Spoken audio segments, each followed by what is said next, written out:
Друзі, всім привіт! Зараз ми знаходимося на озері Hohenwarte Reservoir поблизу міста Зальфельд. І цим випуском ми розпочинаємо новий велосипедний сезон та бажаємо вам приємного перегляду.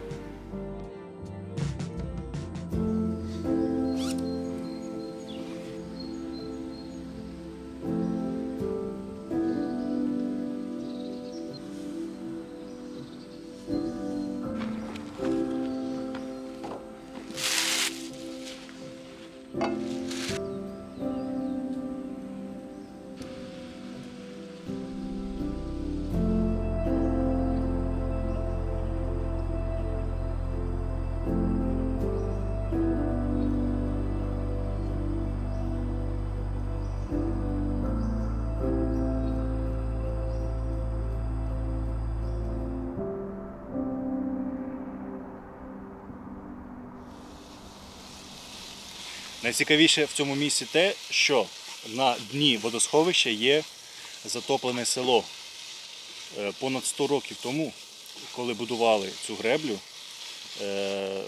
так вийшло, що затопили села, але люди, не знаю, немає даних про те, скільки людей вижило, скільки затонуло. Але багато хто переїхав, встиг переїхати, але по факту на дні цього водосховища є затоплене село, і це місце дуже популярне серед дайверів. Зараз буде дуже смачний обід, і після цього ми відправляємось далі. У нас попереду десь 20 кілометрів дуже різного рельєфу, дуже різний ландшафт. Будемо їхати вздовж самого цього водосховища. Звичайно, все це покажемо, і тому слідкуйте.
Ось ми і доїхали до залізничного вокзалу міста Льойтенберг.